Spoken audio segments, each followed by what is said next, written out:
Hi, I'm Karin. Welcome to my kitchen. Have any of you been burned on beans because of having to eat the kinds from a can as a kid? Oversweet, kind of mushy. It's too bad because we all know that beans are so good for you. They are the magical fruit.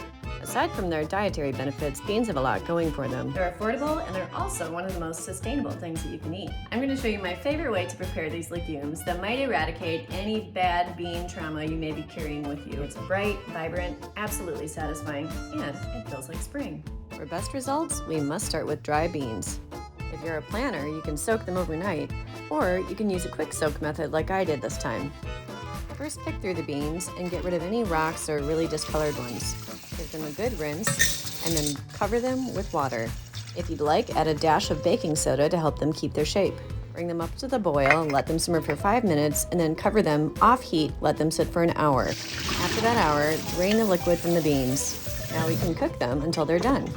Throw in a couple of garlic cloves and simply cover them with plenty of water. Gently simmer them until they're almost tender but not falling apart, and then you can add some salt. When they're tender and not too starchy, they're done. At this point, you can store them to use for other things. Once we've got our cooked beans, we're going to give them a little extra love. I'm gonna pop these in a pot, and I'm adding just enough chicken stock to cover the beans. If you want to keep this vegetarian, you can use veg stock. You can also use bone broth from pork. As some of them start to break down, the starchiness will release and it will give an unctuous, creamy quality to the beans. While the beans are heating up, I'm going to pick some parsley and chop it. You can use really whatever herbs you'd like. I just have a thing for parsley. Don't need cream for creamy beans. You just need to cook them properly and not be afraid of using a little fat. Butter, animal fat, olive oil. We'll let the liquid simmer and start to reduce. Remember when we talked about doing vegetable purees and freezing them to use for other projects? Here's the time to pull that out. I have some rapini puree that I'm going to add to this.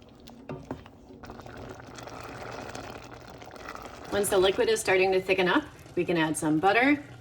I turned off the heat before I added the butter.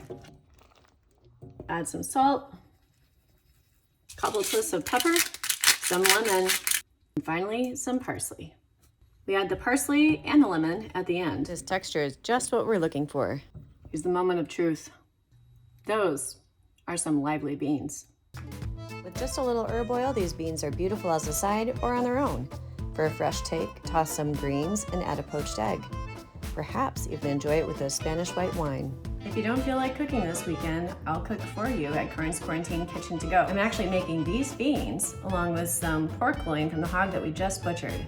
My friend Erin chose 2 delicious Spanish wines that you can pick up from me as well. I'm Karin. Thanks so much for joining me today in my kitchen. Good luck with those beans.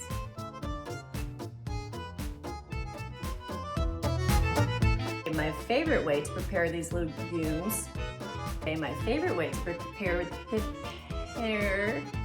to put in salads or in soups or, other things.